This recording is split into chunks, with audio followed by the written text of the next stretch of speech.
I made a mistake. My bad, you know? I put a spoiler in the thumbnail. Y'all lit me up for it. I learned my lesson. Can we like go back to being friends? No? Okay. We have One Piece chapter 1120 titled Atlas. Now, hopefully that means that we get some Atlas things that helps us get these story points closer to their conclusion. Hopefully Atlas can be the catalyst of that. Not Atlas dying, but Atlas doing something very Vegapunk-like. Since Atlas is Vegapunk, do some smart stuff so that we can see the girl say, you know what I'm saying? On today's chapter cover story, we have a continuation of the Oni Child Yamato and the Holy Inari Shrine Pilgrimage Volume 10. Not only is this a continuation of this entire story cover story thing, it is a direct continuation of the previous cover story, which is where the kids last chapter was throwing these rocks at Yamato for being Kaido's son. This chapter, they're in like this net in this chokehold by Denjiro. He's basically punishing them because Yamato really didn't do anything. They're just taking out their frustrations on Kaido, on Yamato. Denjiro's like, nah, you know, don't do that. And then not to mention, it is specifically stated that Denjiro is now the daimyo of Kibi. So it seems the current 9 have been, spread. Well, I mean, a couple of them died, rest in peace, of course, but they've been spreading out and kind of, taking leadership over different parts of Wano. And I don't really have too much of a problem with that. I actually find that to be very, very well thought of, because if all of them are just in the Wano capital, that's just leaving everyone else in Wano just, to the dogs, honestly. And that seems like one of the best solutions that you could do, going on for Wano forward. If we have to go back, or if there's maybe a spinoff where, some future people go there and we'll get to see some cool things. Let's get into the chapter though. A very much unexpected beginning to this chapter. 26 years ago, Vegapunk in his prime at Punk Hazard, even at that.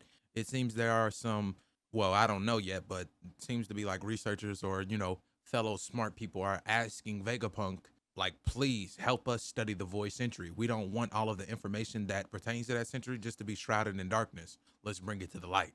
Now, it seems like one of those one-off One Piece characters that I'm supposed to remember. Like if you was to get to like question 100 on like a One Piece trivia test, I don't remember who this is. I hope this is somebody I haven't seen before, but in the comments down below, if y'all know who this is, it's like this flower-headed dude with like a stem coming out of his head.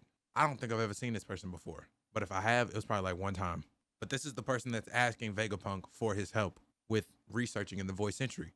And as far as we know, I guess he ended up convincing him. Does he die? We actually get the name of the person that's asking him for help. Now, I don't know how to pronounce this, but it's Claum. It is Claomh. Claum D Clover. And he's basically saying that his older brother, just for having a D in his middle name, was killed right in front of him. And he's asking Vegapunk, like, please help me research this world where I'm doomed to die just for having the wrong name. I now know who this is. That's the OG professor at Ohara. I know who that is now. That's Clover. I don't know how to pronounce his last name though, but now I know this is a younger Clover asking Vegapunk for help researching into the void century. And he's saying that even without your help, I'm going to figure out these things. He ends up figuring out some stuff about the void century, and then the Ohara incident happens. So yeah, Vegapunk, that's L-Mans, bro. L-Mans. And now we see, 4 years later, it's that same thing where we come into the information that Ohara, got met with a buster call, and Caesar is here, and he's basically just making fun out of the situation. But is this the same thing that happens in a previous chapter? I don't 100% remember, but wasn't Vegapunk like in a previous chapter? I know he was at Ohara, but is this the same thing, but like a continuation? Like we're seeing what caused him to go to Ohara that day, and then that's when like either someone asked him to join SSG, not SSG, but or like he was offered something. I'm gonna have to go back and actually read and find out the specifics of what happened. But he was at Ohara. Some people pulled up on him and asked him something, or they was talking about something. This was still young Vegapunk. So, I mean, it seems like all of this kind of clumps in together. It sucks seeing all this because, this is a tragic part of Robin's past. And he's basically, saying, quoting Clover, saying that history is written by the victors and the voices of the past will call out to you. And it's up to you if you want to answer or not. You know what I'm saying? So we go back to the main battlefield, and Zoro is rushing everyone to hurry up and just lift off to whatever's going on. And currently, the name that they have been giving, I swear I never remember their names. So the name that they've been giving Neptune is Centaur. I mean, I guess it kind of makes sense, is he's been attacking the Sunny, and they can't lift off because if he knocks their trajectory off, they're not going to end up in their determined landing zone. And Lilith is telling them this, and then Neptune decides he wants to just go ahead and keep on attacking. But then out of nowhere, I guess this is why this is Atlas's title of the chapter. Atlas smacks Lilith, punches her dead in her face, and everybody's like, bro, why did you do that? She knocked her out. This don't make no sense. So she knocked her out. She said, I'll leave her in your hands. Take off. I'll make sure you make it in. Oh, she's gonna sacrifice herself. No. Oh no, don't do that. No. And then York snake ass talking about Atlas is the only one. Oh no, no, no, no, no, no, no.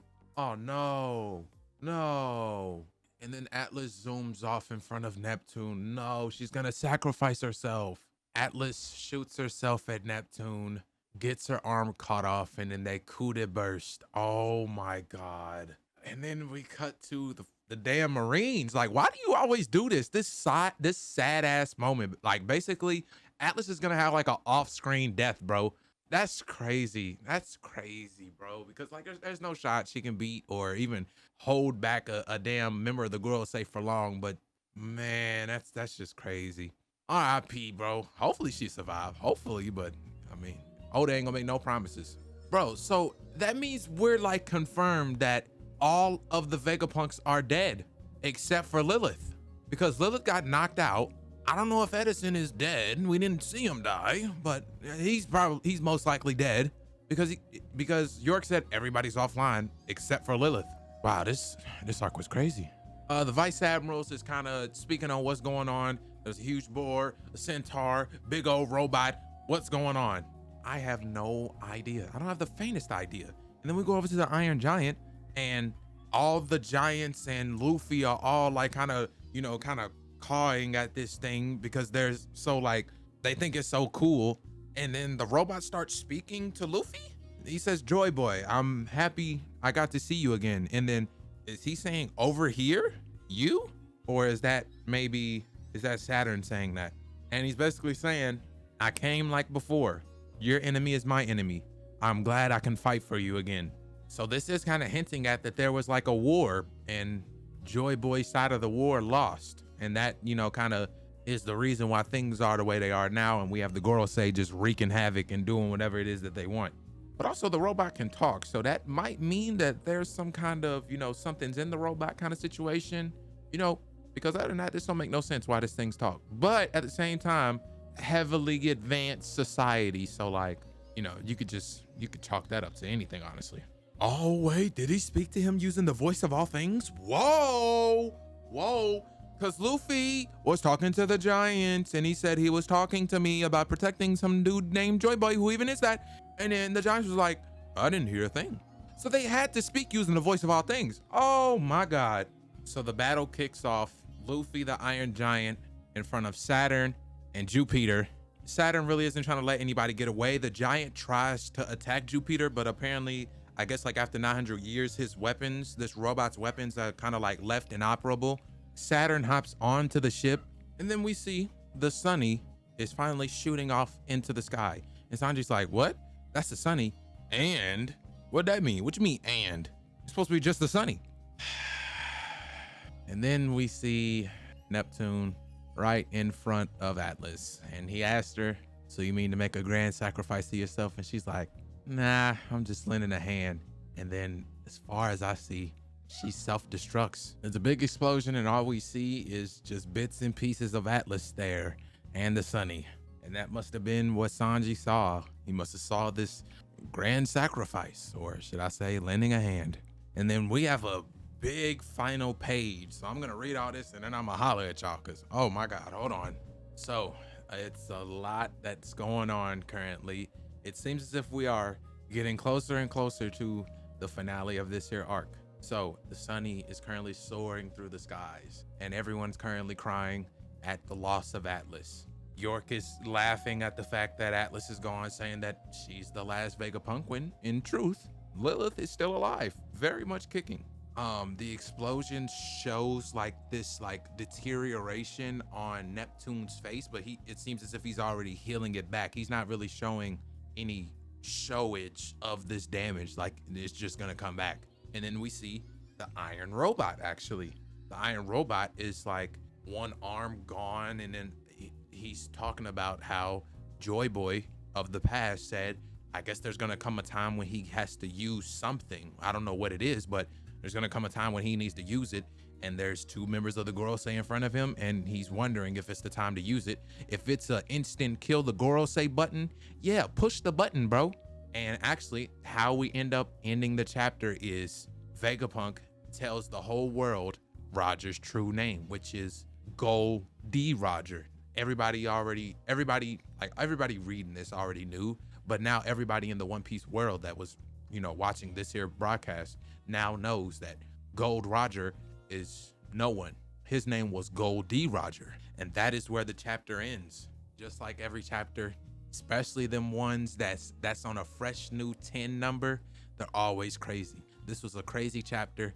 Hey, Pops did his thing this week.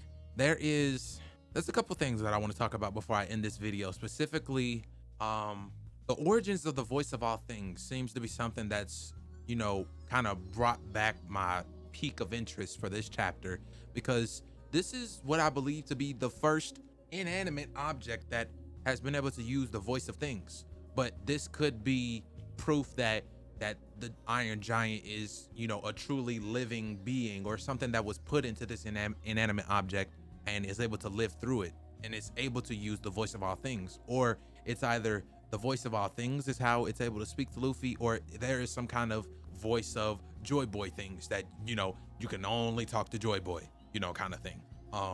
So I would like a little clarification on that, but I don't think we may get that, because it seems as if whatever this final attack is, he's missing an arm, he's smoking, like it seems as if, the Iron Giant's got like one last trump card and then he's up out of here. It seems the current thing is everybody's about to get away, and then I guess we'll see something from the Iron Giant that nobody else is gonna see, and then, that's just how this goes. We really just did no damage to the Gorosei. We really did no damage to them, like at all.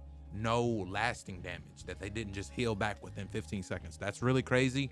The last thing that I want to talk about is, man, how Vegapunk really just shaked up the world with all this information that he just dropped. I really do wonder how the One Piece world and how the story moving forward is gonna be knowing this information. Is this gonna turn into like a dystopia where everybody is just rebelling against the Marines?